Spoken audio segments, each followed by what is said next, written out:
হাদির উপরে যে হামলা হয়েছে সেটার তীব্র নিন্দা জানাই।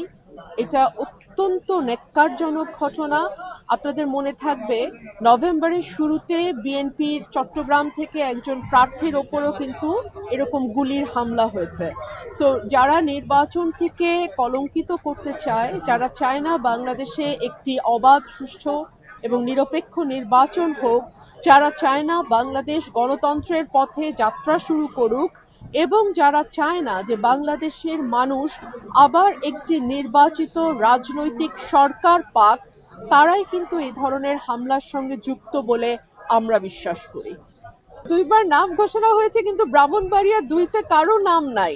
সেই জন্য ব্রাহ্মণবাড়িয়া 2-এর মানুষজন অত্যন্ত দুঃখিত।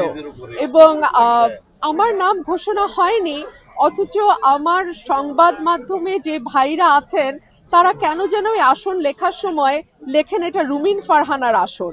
তাহলে সেটা আপনারাই ভালো জানেন কেন আপনারা এটা লেখেন।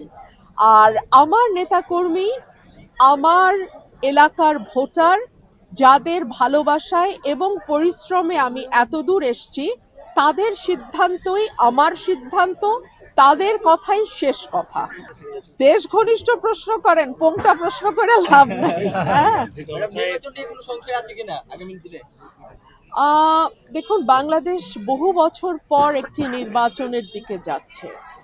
একটা মহল তো চাইছে বাংলাদেশ যাতে এই লক্ষ্যে পৌঁছতে না পারে।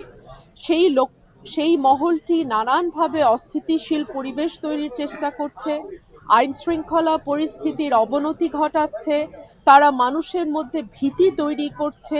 সুতরাং একটা মহল চাইছে যেন বাংলাদেশ আবারও সুস্থ ধারার রাজনীতি এবং সুস্থ ধারার গণতান্ত্রিক ধারার যেই বাংলাদেশ, সেটাতে প্রবেশ করতে না পারুক।